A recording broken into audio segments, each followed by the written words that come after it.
Three,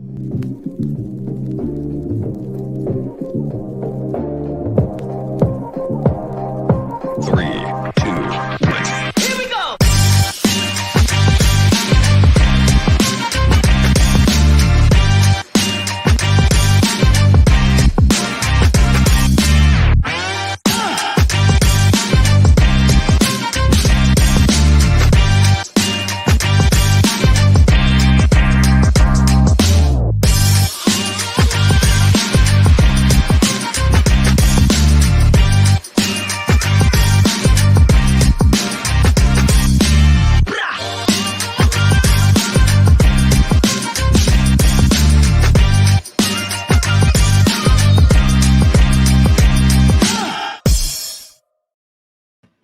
Hey, you wonderful humans. Welcome to episode 14 of Shifting the Paradigm. I'm Cristina Gomez, your hostess for this next hour of adventure and UFO shenanigans, where we look and think outside the proverbial box, jump down rabbit holes, and where the red pill is actually a red Tic Tac.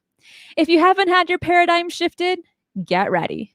Tonight, I am joined by writer, investigator, and the Debrief co-founder, Micah Hanks, and someone else also pretty special. With more than a decade in podcasting, travel, writing, and research, and the study of history and science, Micah Hanks has more than just a passion for knowledge. His study of world history, culture, and philosophy over the years have helped shape his outlook on current events, and always with a nod to the lessons history can teach us. Micah is a lifetime advocate for scientific research into unidentified aerial phenomenon, UAP, more commonly known as UFOs.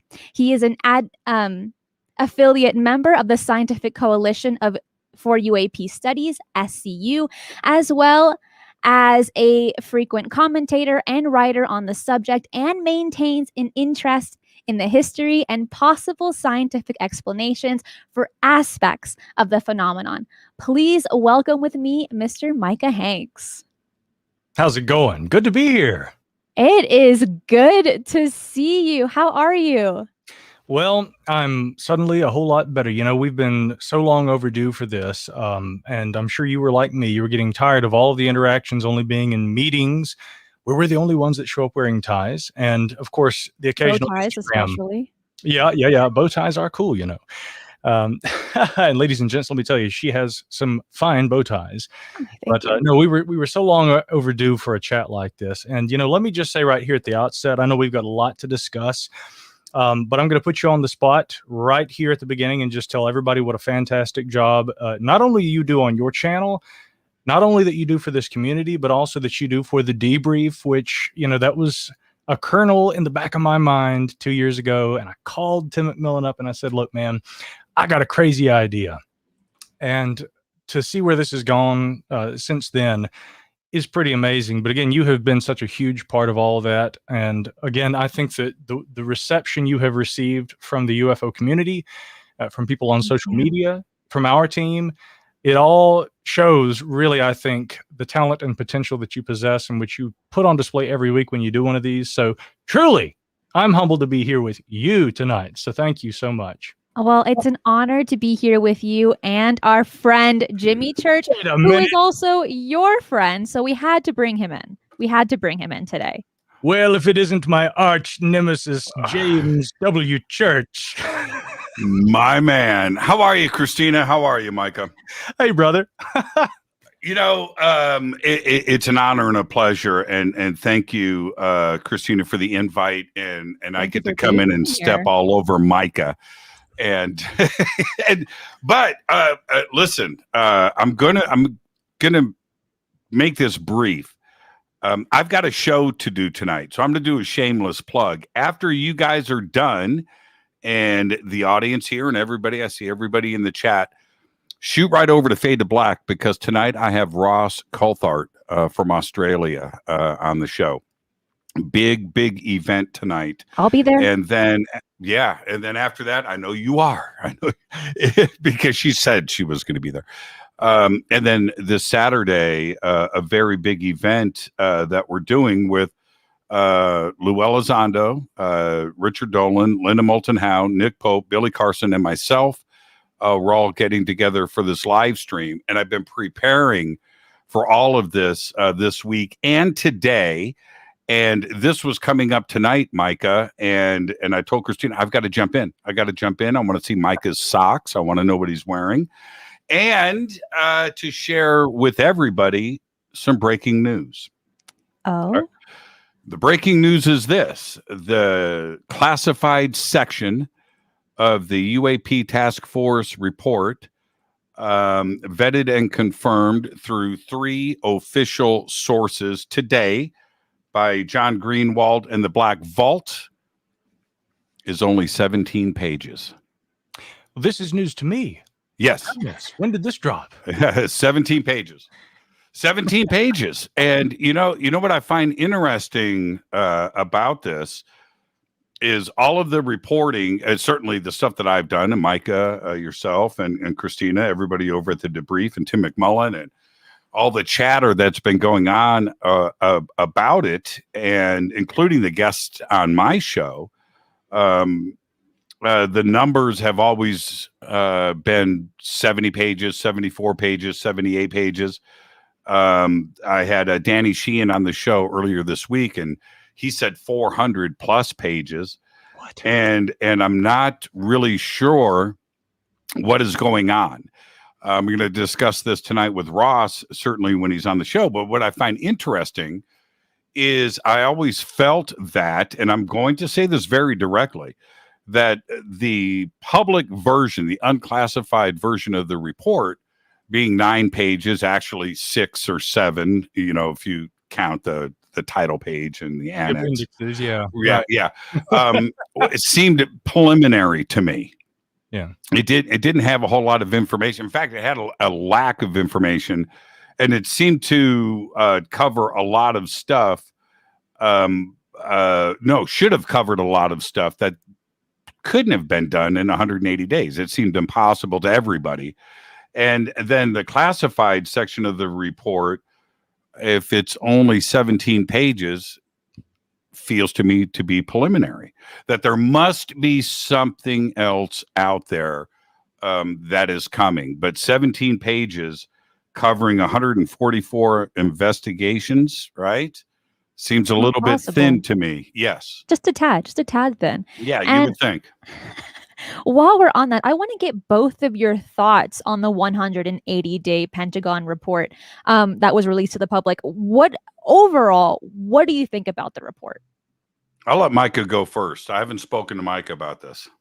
Yeah, that's funny. Usually we're in touch about this, but I mean, we of course speculated plenty prior to it. And, Sure. Jimmy and I have to say, we've been looking at this kind of stuff for, the better part of actually probably more than a decade. So as far as the 180-day report, first of all, full disclosure, Cristina, before we took to the air, I mentioned to you, that I too had seen this information coming down the pipe from John. John Greenwald always does incredible work. I was very surprised to see the 17-page teaser. Now, I haven't seen it, but John talking about there only being 17 pages, because like you, Jimmy, I'd also heard that the lengthier report would probably be somewhere in the neighborhood of 75 pages. And for there to only be 17 pages summarizing, like you say, 144 incidents that are referred to in the 6 pages, not including the appendix and the cover page on the 9-page report that was publicly made available, that seems pretty flimsy, doesn't it? Now, what evidently we can read from this is that the information that is being gathered by the intelligence agencies does not appear to be, obviously, in the preliminary report that was made publicly available. It doesn't appear to be in the 17 pages that was delivered to Congress either. There seems to be a whole lot of data that is not being released for a variety of reasons. No doubt this having to do with reasons of national security, probably interdepartmental communication between agencies. I keep coming back to the fact that Brian Bender at the Politico had reported prior to the release of the report that those who were familiar with the matter had said that they were concerned, the UAP task force, that they were concerned that they were being stiff-armed. That had been the terminology used by Politico. They weren't getting access to the information that they were actually requesting. And further, the short period of 180 days that they were given to actually compile this information for the report, in likelihood, and a lot of experts and analysts have pointed this out, it wouldn't have probably given them enough time to actually request the information for it to have gone through vetting and declassification, review, and other information processing that would have been requisite for it to be delivered in time for the June 25th deadline. So all that to say, I don't think we've seen all the information. I don't think Congress has seen all the information. There's probably more information pending, and it's anybody's guess when or if we're going to see some of that. But of course, with what's been outlined at the time of the release of the report, that of course indicating that the UAP task force is going to expand and continue somewhat. NASA even put up that new fact page about its study of UAP. Kathleen Hicks issued a memorandum. All this, of course, we reported there at the debrief. This seems to indicate that we could hope that there will be more coming on down the road. But again, is it going to be another 10-page report telling us that there are 200 new instances that they've looked at? When will we actually see the data, if we ever see it? And the other important part about this, and I agree with you to answer Christine's question, the report was very thin, wasn't conclusive on anything really, except for the deflated balloon incident. But this is the deal. We're talking about interagency communication here. How do you collect that? How do you vet the data? How do you investigate it and communicate with all of these different agencies and branches of the military? There's that. But there's another part to this. In these 17 pages, and this is probably the most important part about all of this, Micah, was there photographic evidence referenced in those 17 pages? Were there videos and linked videos in those 17 pages? Is the 17 pages just copy, right? Is that what it is? Is it just verbiage? I think that's a very important part about what was considered classified. I don't know about sources and investigative techniques that they don't want to reveal and make those public. I can appreciate that. But 17 pages. So what was in those 17 pages and what was directly referenced? So you could do 17 pages if you had 10 pages of video links, right? Of photographs, and links to photographs.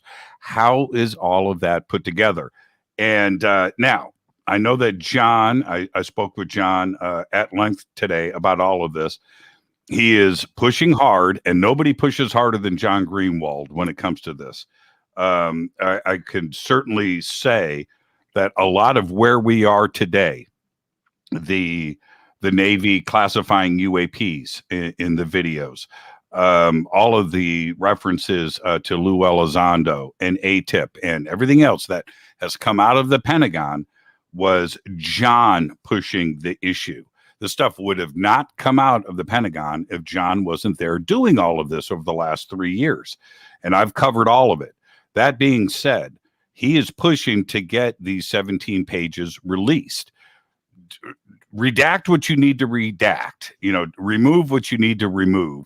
But what is in these 17 pages? And he's going to continue to push, and hopefully we're going to see, granted, some of it's going to be blacked out with a Sharpie. Probably a lot of it. we will see something of those 17 pages, I think, very soon. You may see a lot of blacked out pages. Now, granted, I hope that there's a whole lot more, but and John, of course, in his first book, and those who haven't read it, check out John's fantastic books that chronicle his work there at the Black Vault, and you can find those at his website. But he and others, of course, will point to the cause situation, right? The Citizens Against UFO Secrecy, where an actual lawsuit against the NSA was attempting to release NSA documents regarding what they had at that time about UFOs. This was decades ago.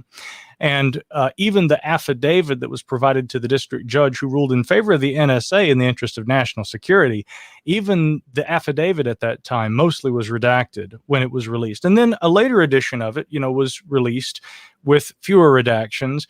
And now you can read a mostly unredacted version decades later online today. I think that there's a copy archived at the website of the Federation of American Scientists. So, again, looking at that as one example, my guess would be that, again, yeah, we probably sooner rather than later, and for all we know, John may already have it. John has really been persistent about this. And, I'd heard, of course, that he had been trying to get this. I mean, the minute that the preliminary report dropped, he filed right then. Yeah. And I don't doubt that there are other people, too, who are trying to get it. John may already have it. He certainly knows that it's 17 pages long. And if that is released, I mean, my guess would be, there's going to be significant redactions for now. But that probably won't remain the case. And again, the thing to keep in mind is even if they release the report and the entire thing's redacted, I mean, Jimmy, you probably experienced this. I know that, Tim McMillan and I have had this happen numerous times where we request a file on something sometimes decades old, and we get the file, they'll release it, but it's almost the entire thing, if not literally the entire thing, is blacked out. Now, there are different processes that one can go through the FOIA in order to try and obtain those documents. And we won't geek out on FOIA right now. Let me just say that there are things that one can do. We won't do a whole primer on it. Right. But again, even if the document as it is released now is primarily or, mostly or entirely redacted, that doesn't mean it will remain so. But keep in mind also that we're supposed to be getting ongoing updates from the UAP task force on down the road. They're supposed to continue to report to Congress. Any way you look at it, no matter how you cut it, in my opinion, this is a really exciting time to be involved in this kind of research. Yeah, I've been waiting for this for a long time. And Cristina, you jumped on the scene. Perfect timing. Jumped on the wave as soon as I was going up. Man. Mike and I have been at this for a very long time, and I think about the conversations that Mike and I have had over the years. I'm going to say that I'm going to throw Mike under the bus a little bit. Micah at one time used to make me really angry, and because he was a skeptical skeptic. He was more skeptic than a skeptic when it came to the UFO subject, because he's an intellectual, he's a historian, his background is about that, and he has always been very pragmatic and very black and white in his approach to the subject. And we used to butt heads. There was a couple of, I was just like, man, Micah, but he's not the same now. Micah, you have changed. These are exciting times, man. Yeah, I may have changed some. I mean, I've always been skeptical. I'm still skeptical. But I wonder sometimes if it's so much that I've changed. I think you would agree to this point, Jimmy. I mean, I think that really the way that culture looks at the phenomenon has changed. Right. I think that the way that the government is addressing and treating its proactive efforts suddenly at looking at this phenomenon, whatever it is, and again, that's the old skepticism in me. A lot of people are given toward hypotheses, which are merely that. Sometimes they're less than a hypothesis, because a hypothesis is supposed to be an educated guess. Unfortunately, there are a lot of people these days that are like, there you go, aliens, Right. But you got to pare back on it. And again, we've again, this is calling back to so many conversations we've had. But, again, Jimmy, to your point, I remember John and I coming on late night radio with you, across the nation, right. When the 3 videos were dropped. And this, by the way, the official authorized release by the Pentagon in spring of last year, and talking about the magnitude of that. Again, they're being very transparent, seemingly so. And yet look at the cultural side of that, where the Pentagon just acknowledged their videos of unidentified flying objects. They don't know what they are, but they've said, we don't know what these are, and they're real. And people are kind of like, yeah, we've seen those already. So, again, the government attitude has changed. The public attitude has changed. There's been a gradual warming up. And I think that there's also been this attitude that we're slowly beginning to finally see, where scientists, many of them are coming out and saying, look, this is significant. Let's not get ahead of ourselves, but we need scientists looking at this and seeing what's going on. That is essentially what I've been saying for years. Jimmy, you have been too. A lot of people have. Now, there are going to be those, and there are going to continue to be those who say, in the truth embargo, and again, I'm borrowing that catchphrase, that famous one from Stephen Bassett. He has worked and worked and worked. I've got to admire, Bassett and the work that he's done. But if you talk to Stephen, as we have, he's going to tell you, look, UFOs are alien. There is no other explanation. Any of this talk about UAP and all the stuff they might be, that's just nonsense. It's a waste of time. We know the government needs to release what they got. That's his take on it. I'm not to that point yet. So again, I maintain some of that skepticism, but I will say that a lot of the climate around this discussion has really changed. And I think that it has been mostly positive change. Yeah, and Micah, Cristina, thank you for letting me jump in tonight at the front of the show. You guys have a lot to talk about. These are crazy times. And I've got to jump out of here, get a sound check done, take a breath mint, clean the stuff out of my eyes, and get ready for a show tonight. Get your Jolly Rancher going, boy. Yeah, you remember that, don't you? Remember that. Micah, thank you so much. Christina, don't change. Thank you. It's an honor for you to be here. It really is. Thank you guys so much. Everybody in the chat room. I'm following. I'm seeing what's going on. You guys behave, and I'll see you later on tonight on Fade to Black. Thank you guys so much. Much love, brother. Soon. Bye. The man. Well, what a treat. What a treat to have Jimmy Church just jump in the live stream. Yeah, it was exciting. It was exciting. I'm literally speechless now. I mean, the energy of being here with him down there and you right there, wherever you are, it's just a little overwhelming, honestly. So just a tad. Well, I have another question when it comes to the 180-day report. What do you think should be in the report which isn't in it? I guess, is there some level of guilt by omission, and what was really left out of this report? Well, I was talking with a astronomer from Arizona State University, Professor Chris MP, earlier today. And, I really applaud him because he is one of the few astronomers who I have seen. There are plenty of people who are weighing in on this. Seth Shostak, of course, has been on a lot of the shows and has been making a lot of the cycles. Neil deGrasse Tyson also. Where I take issue, of course, with their responses is that they've looked at the report and they say, not a whole lot to see here. To his credit, Neil deGrasse Tyson, of course, has repeatedly said, well, I'm glad our government's looking at this, but, I'm going to need to see more than blurry pictures. He always defaults back to the blurry pictures. So the issue for me, with regard to the response from most scientists, has kind of been, they continue to sort of keep this at arm's distance, most of them, but not all. Now, Dr. MP, back to your question. When we spoke earlier today, he said, notably, what we don't see in the report is any mention of the word alien or extraterrestrial. Now, that's not surprising because, I actually would agree that based on the data that the UAP task force evaluated for this report, and given what we discussed while Jimmy was on the call, the fact that a lot of this information probably that the UAP task force was actually asking about probably was not obtained in time for the release of the report and or was not conveyed to Congress for various reasons. Let me give you a brief example of the kind of thing we might be talking about. Former DNI John Ratcliffe, going on Fox News several months ago, comes on and talks about how we've got satellite data, all kinds of sensor data, multiple sensor data. So he's referencing some of the things that we hear referenced in the report in writing, but we didn't see any satellite imagery. And of course, we didn't expect to. Obviously, he references there being a visual component that the American public has not been made privy to. And so that is not in the report, in addition to, of course, any mention of what a lot of people had hoped, but which I didn't expect to see.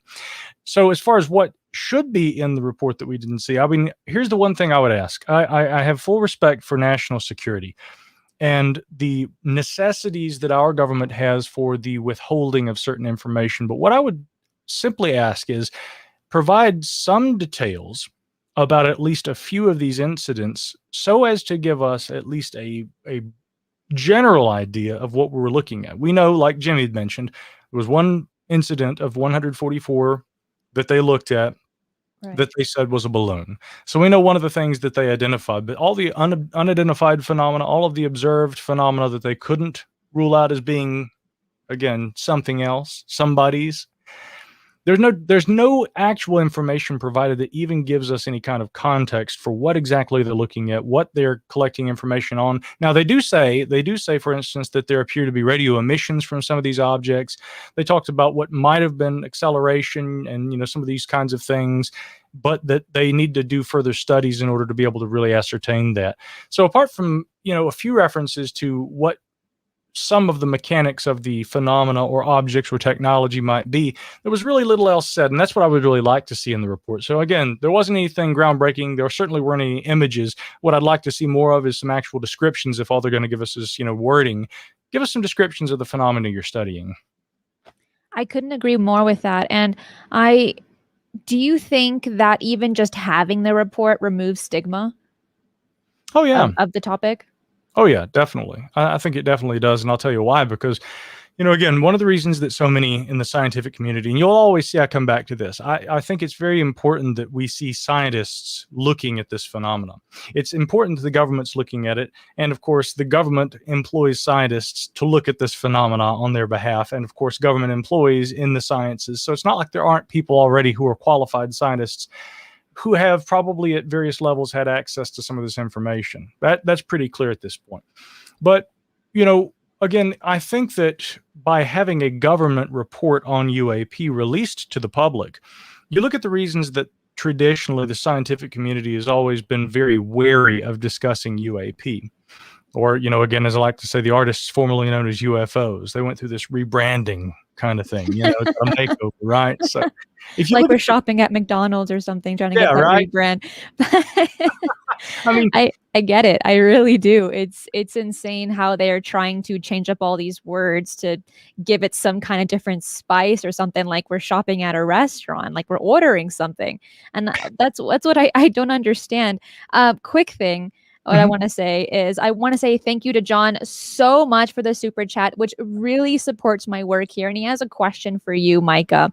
And it says, what are the actual chances of the government actually admitting that non-humans are here and always have been?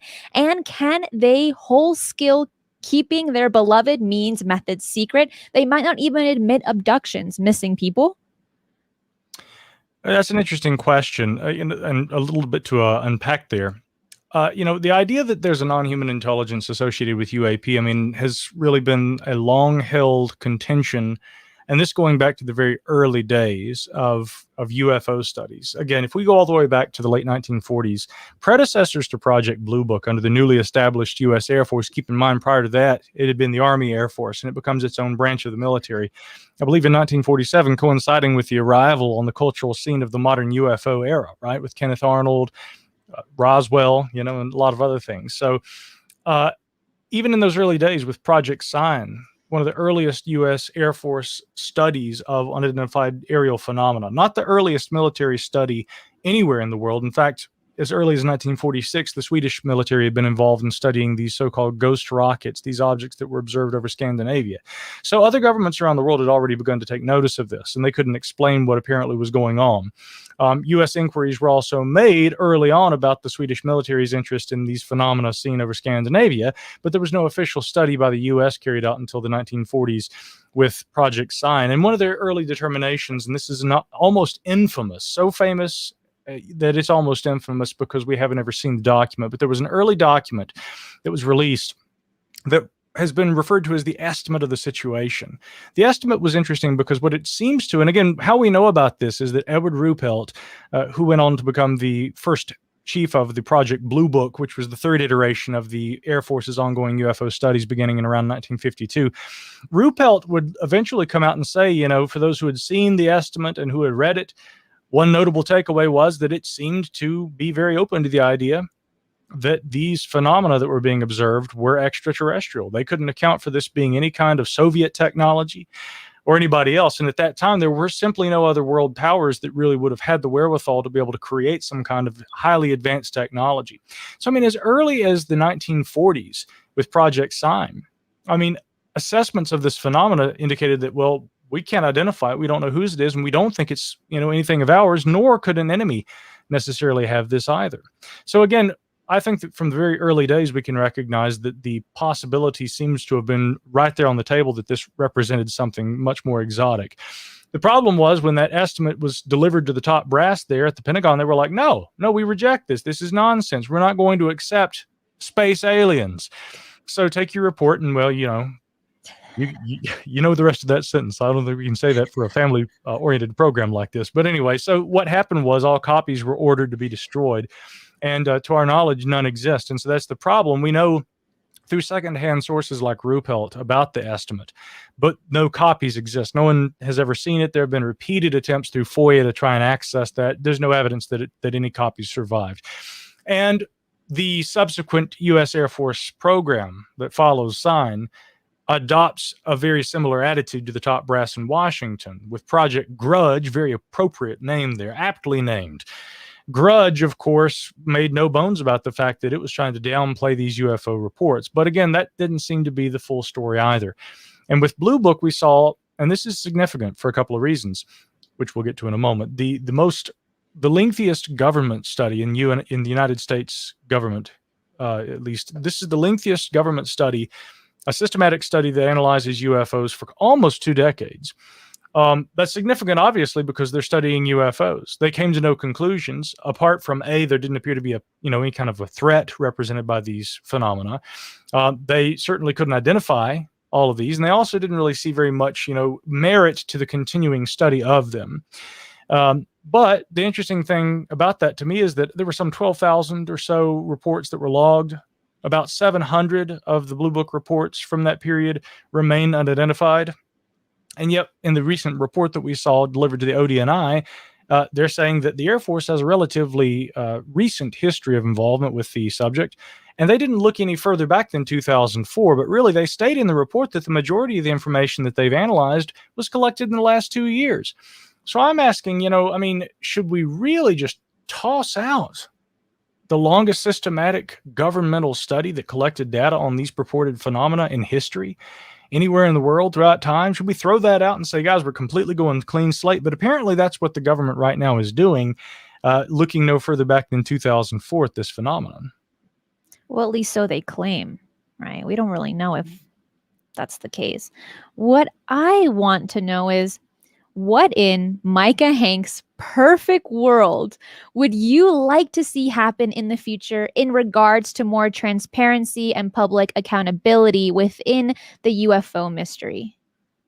Well, again, really, I think that the very best scenario at this point would be some mechanism where scientists in the civilian sphere, the academic community, can become more involved in the evaluation of this phenomena. And by that, I mean involved both in terms of collection of data independent from government, but also in a capacity where they may be able to review data that the government is collecting. I think this is really important for a few reasons. One of them, yet again, we go back to history, prior to the closure of Project Blue Book, when Edward U. Condon and the so-called Condon Committee, otherwise known as the University of Colorado UFO Project, when they decided that based on their review of the Blue Book data that there was no benefit to science, let alone the Air Force and taxpayer money being thrown at studying UFOs, when they said that there was no benefit to it, a popular misconception was that science determined there was nothing to UFOs. Well, that's not what happened. That's not what Condon said. In fact, he reiterated after the Condon Committee's report was actually published, he said, we never said that UFOs should never be studied again.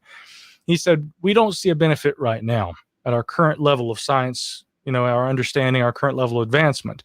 But he said, further on down the road, it very well may be the case that with new technologies, with broader understanding of nature and physics and astronomy and a host of other, related or at least tangentially related scientific disciplines, it very well may be that a few decades on down the road, this is a topic that should be revisited.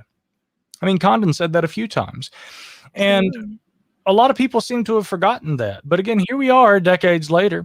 We've got, again, very sophisticated tracking technologies like the Raytheon Company's at-FLIR targeting pod, which, again, our Navy fighter jets have. And again, I often see astronomers and others today saying, isn't it a little curious that only our Navy, only a specific kind of aircraft can capture video of these things? And I'm thinking, well, no, that's not strange if you consider the fact that these fighter aircraft are equipped with the specific technology that was utilized in the capture of these objects, which were purportedly moving very quickly. And that's what the Raytheon at-FLIR targeting pod is designed to do, to be able to lock onto a fast-moving target, collect all kinds of data, including heat signatures. This is a whole lot more than just an infrared camera, and yet I also see that being thrown around very loosely in the terminology. Oh, they caught a FLIR camera, image of one of these things, and it could be anything. It could be a distant 747, could be a friendly F-18 a little closer. And I'm like, well, no, not if we take into consideration all the range of information that is being collected by that device. And online representations that claim to replicate what these videos show, I think where they fail is they were not made with the same sophisticated tracking technology at the disposal of the Navy right now. Okay. Now, that doesn't necessarily mean that whatever's in these three main videos that everybody's seen at this point, and I do suspect that there are others, but that doesn't mean that what's in those videos is alien, okay?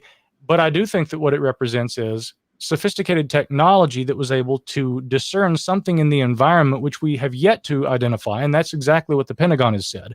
We class the objects in these videos as unidentified.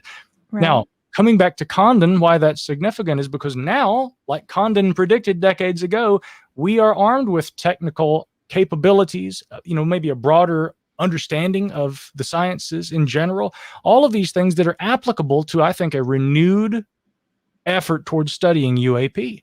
He was the very one who early on said maybe we should do that a little later on down the road. Well, now's the time. We've got all these new toys. We've managed to, we didn't actually take a photograph, but we actually have imaged a black hole. We've discovered gravity waves.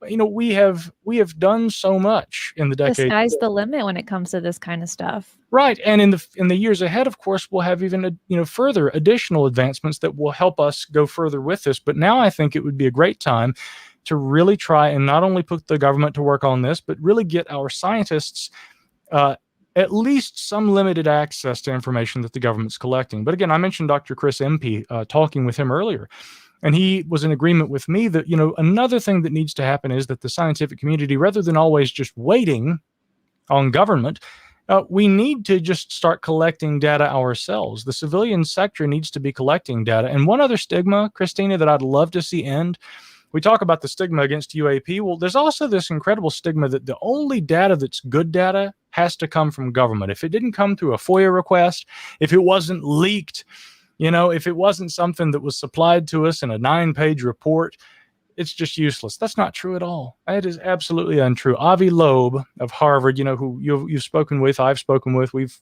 interviewed him there at the debrief and everything. Harvard professor Avi Loeb did a great write-up at Scientific American the other day where he said, look, guys, the skies are not classified. They're not. Scientists need to start looking at the skies. If there's classified data we can't get access to, we need to do our own data collection. We need to study this phenomenon.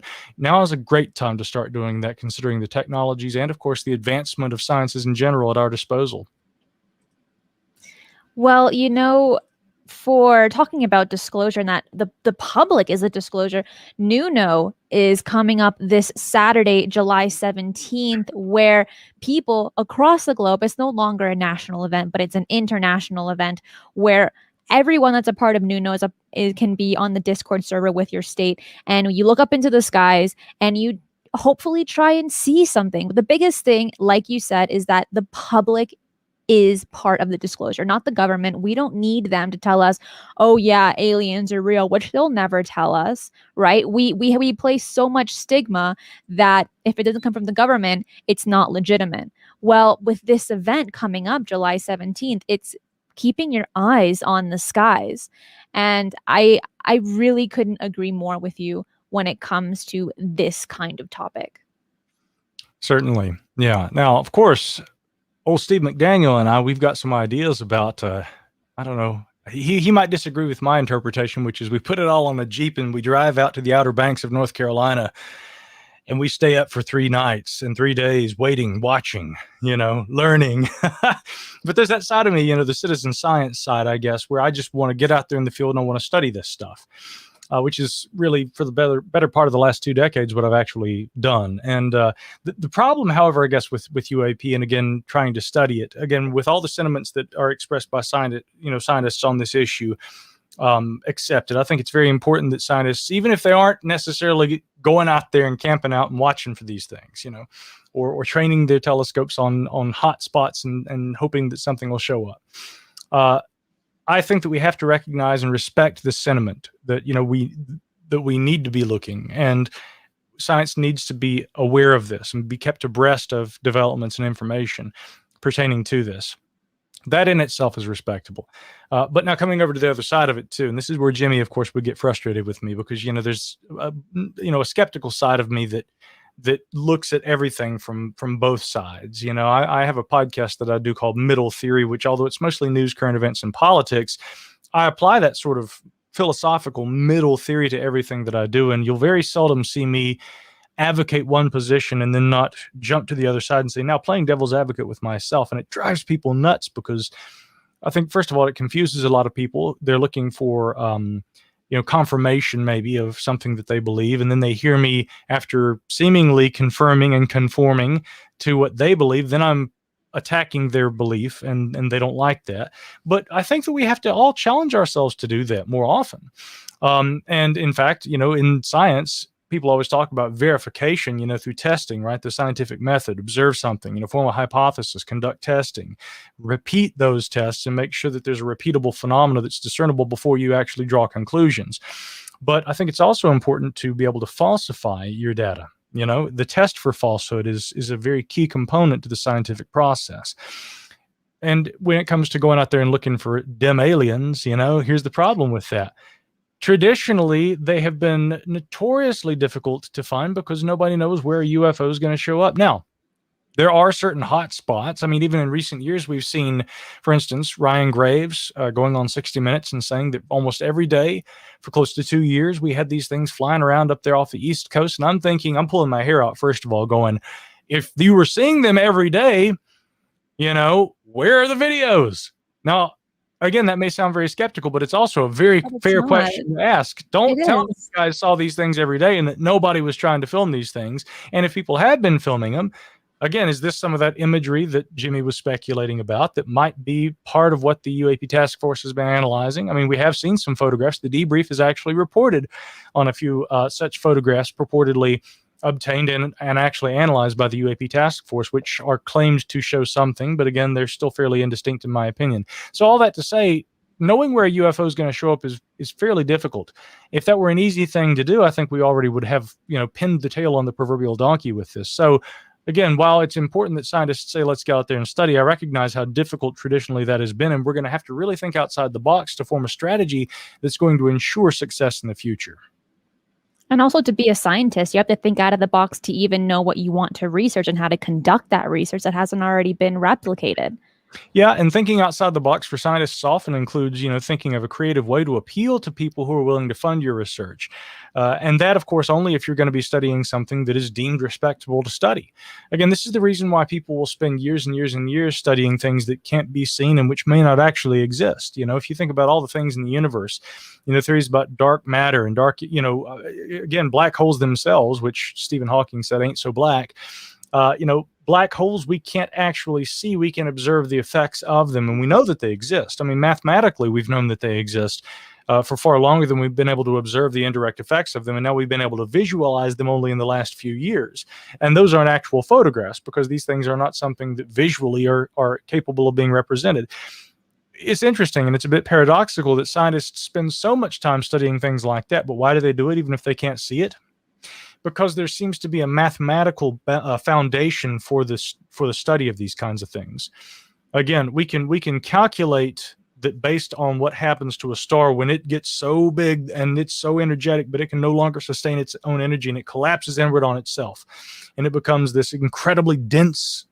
Actually, it's used to charge a TARDIS, I believe, at that point, right? But the whole idea is that you got this super dense mass out there in space. And sounds extremely wibbly wobbly to me, but the point is that again, mathematically that makes sense. And it's not to say that a UFO or extraterrestrials cruising around in Tic Tacs doesn't, but it's a harder thing for us to calculate based on our expectations for the mechanics of the universe that can be observed, right? And that's the whole idea when it comes to things like when we're looking for dark energy. Even if there's something that's undetectable, mathematically it makes sense that it would be out there because otherwise the way that we observe the universe and its behavior wouldn't make sense without it. But then again, there are still the critics of a lot of these ideas as well. So again, the point to me really is I can sympathize with the scientists who look at things that seem much more mundane and even maybe harder to visualize than a UFO would be. But it's because math seems to complement those discoveries, right? And the furtherance of those studies, even when the discovery hasn't been made. The question, I guess, is how do we apply mathematical justification to the study of UAP? Now, that's an interesting idea. That's a bit hard. I mean, the great thing about math is that it has no bias. Well, true, yeah. That everything else does. Everything else does. So it makes doing experiments incredibly difficult when math is not involved. John has another question, and he says, recent comments from Leslie Keene, humans are not ready for disclosure. Minds would explode. Obama says disclosure shouldn't happen. World would argue amongst each other and new religions would pop up. What are your thoughts on that? I don't remember Obama saying that exactly, but paraphrasing what Obama did say, I believe what he said was something along the lines of, he was kind of waxing philosophical, right? In an interview where he'd been talking about, I was the guy who would show up and say to my entire staff, think about all the life that might be out there and how hopeful that is, right? And in the context of how he was talking about it, Obama seems to have been saying at the time, hey, there's a whole lot more going on in the universe than the little meager issues that we humans face down here on this little mud ball spinning around that bright star over there. I can sympathize with that, and although some would actually say that, well, gosh, that's kind of a narrow-minded view. I mean, as cosmic and as inspiring as that sounds, Mr. Obama, you realize there's them aliens up there, right? Like Reggie Watts was asking him about, and that's why, of course, Obama's been getting all this attention, because in response to Reggie's question, on James Corden's program, he seems to have acknowledged a couple of things. One, that, yeah, he's acknowledging that our government collects information about these things.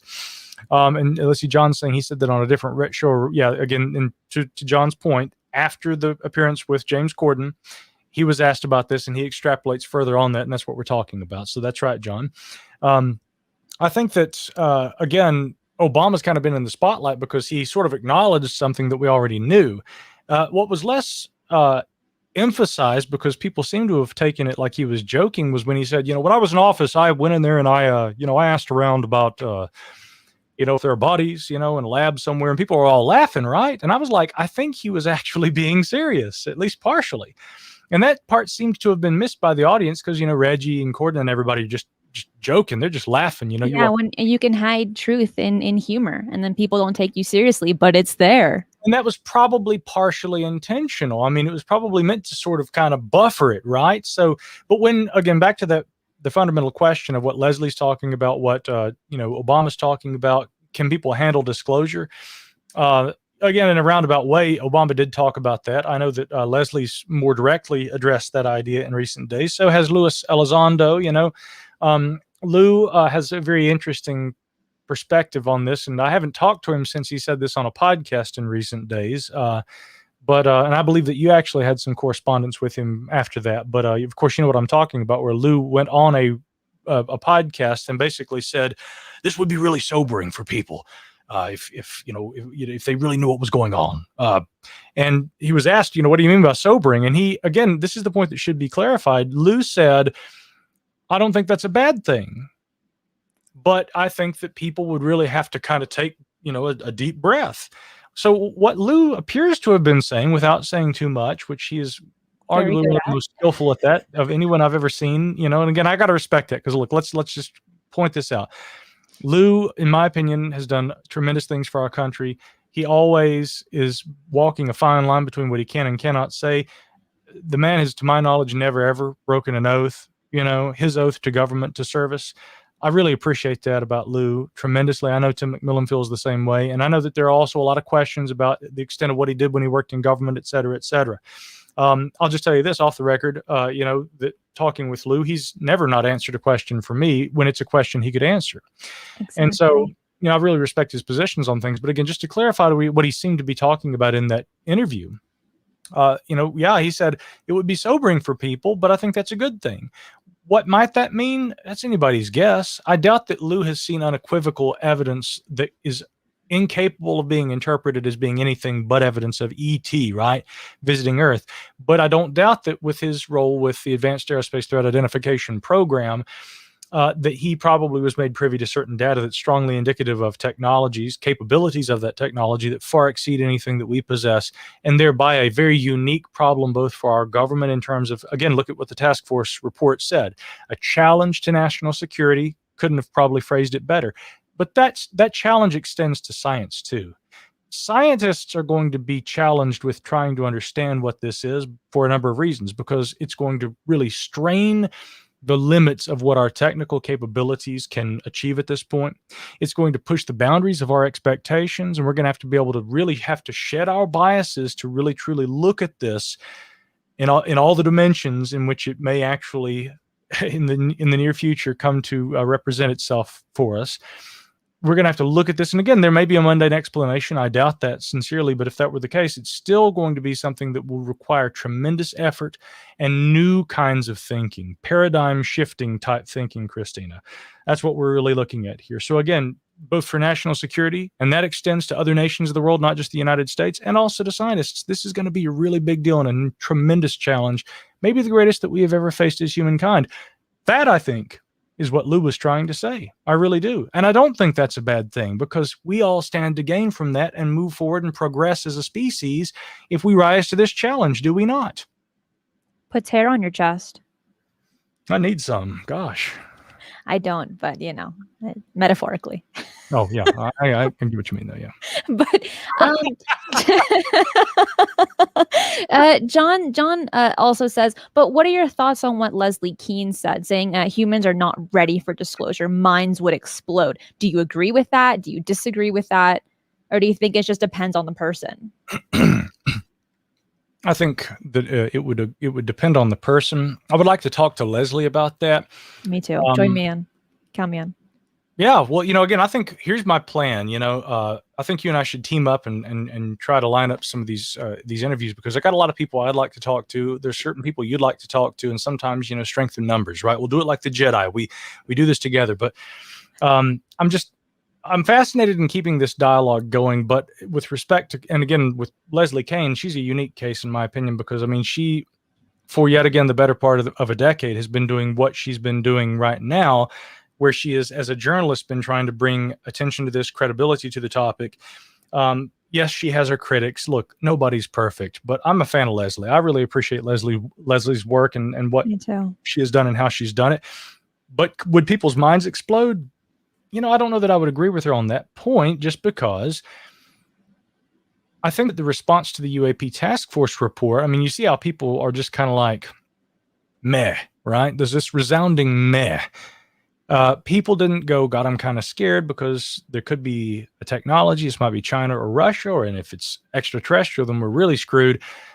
People didn't seem to respond with fear. May I ask you, Cristina, have you ever at any point in the last few years looking at this yourself gone, I'm scared? No, never. You haven't? There are quite a few abduction stories that are pretty freaky, and I don't want to encounter those. But when it comes to actual fear on the topic overall, I find it invigorating and not necessarily fearful. I don't feel fear. Right. Now, again, I have to say this too. I'm pretty skeptical about a lot of the abduction stuff in terms of it representing physical flesh and blood, alien biological, beings taking humans on board craft and experimenting on them. There are some abductee stories that to me I would find very credible. The most credible probably of them all is Travis Walton. I've met Travis many times over the years. I've talked with him. We've had lunch. He has seldom ever changed any of the specifics of the core story that he tells. And it's a very atypical story from your typical abduction kind of story. It certainly doesn't conform to the narrative that was represented by Whitley Strieber in the 1980s with his books like Communion and the sequels, or Bud Hopkins with Intruders, Witnessed, and these other books.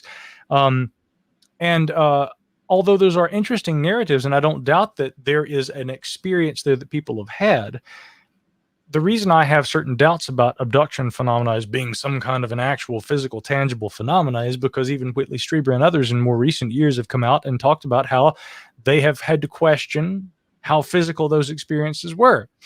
Again, another great example of a dyed-in-the-wool ufologist who has had to kind of pare back on that and say, maybe this is not what we once thought it was based on the abundance of literature supporting it.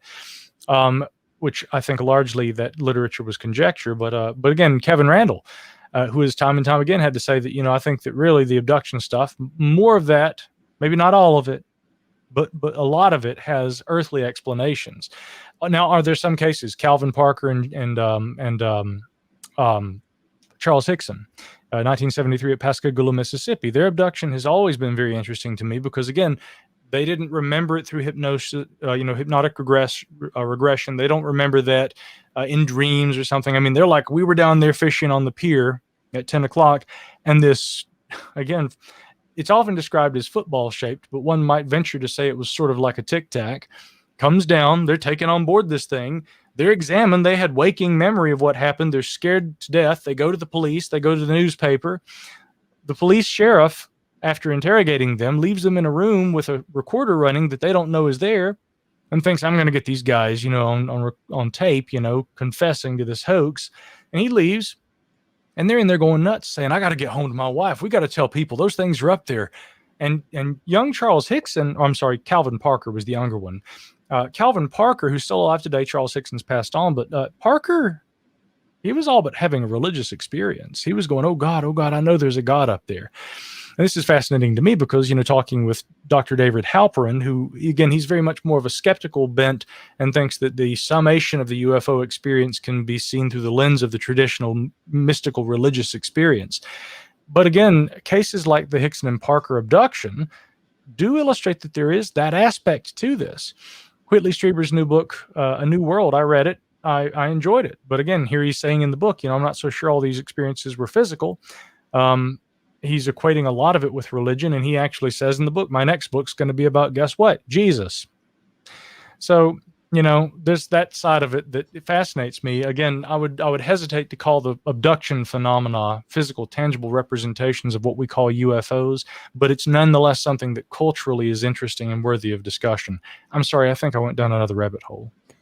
Yeah. It's very easy with this kind of topic. There are so many branches and different facets that staying on one path is almost incredibly difficult. And doing the research, I always get lost.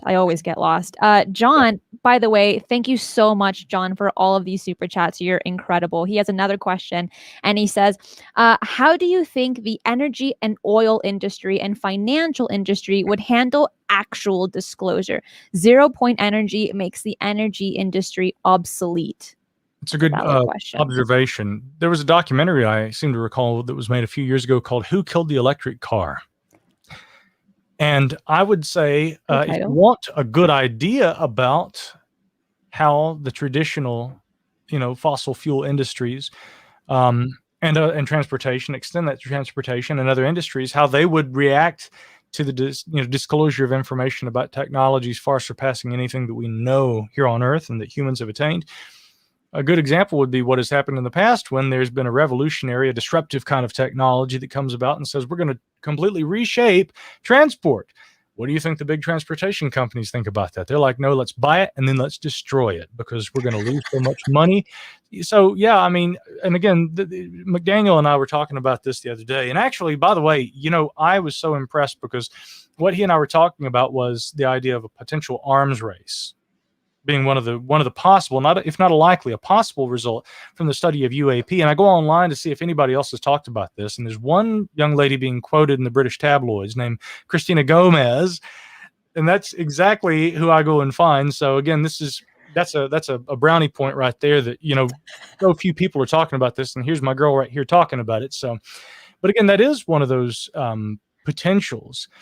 Not only the idea of the acquisition of this technology and then the suppression of it for purposes of being able to control and regulate an existing industry, but also the idea that, well, if we know it exists, then we need to try and replicate it. But of course, if we can build it, well, that kind of technology would interest the military. And so whether it's the military themselves that are building it, or whether it's a private contractor who's trying to, build this and then sell it to the military, the potential for weaponization. And again, you're going to see this with me. I always go back to history on these things. The potential for weaponization is inherent to any kind of a disruptive technology.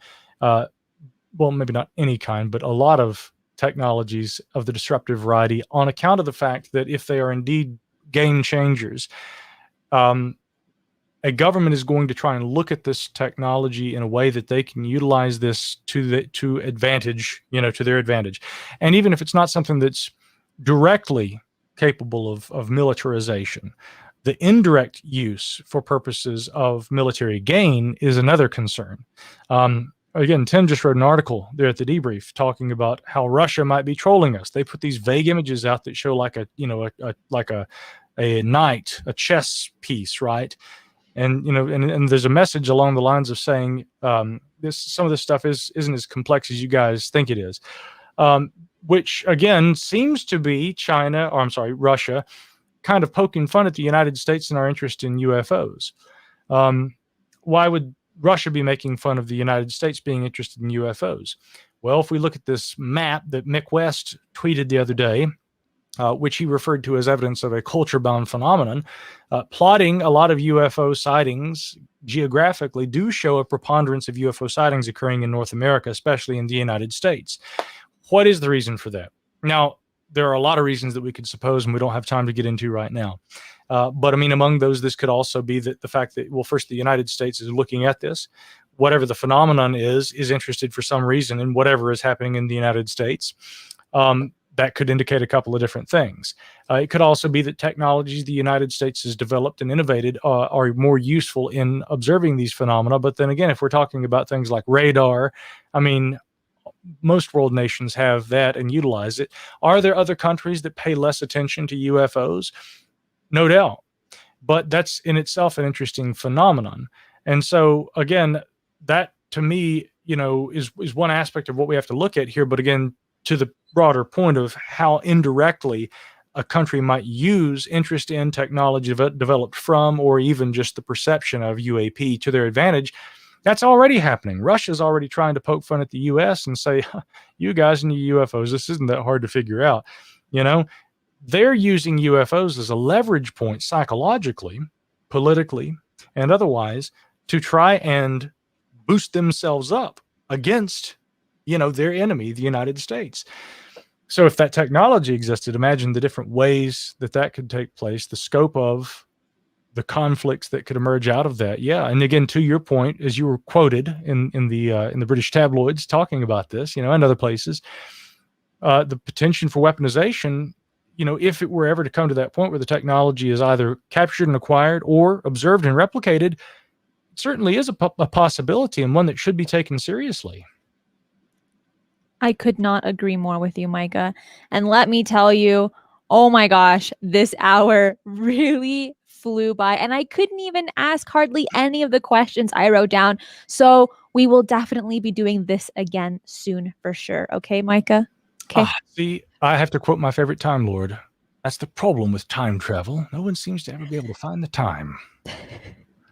Well, Micah, I want to thank you so much for joining me for this week's show. It was so much great information. We are going to continue this Q&A for my Patreon supporters for another 15 minutes. So that's just one of the many perks that are available for you if you decide to support me and this channel and my work.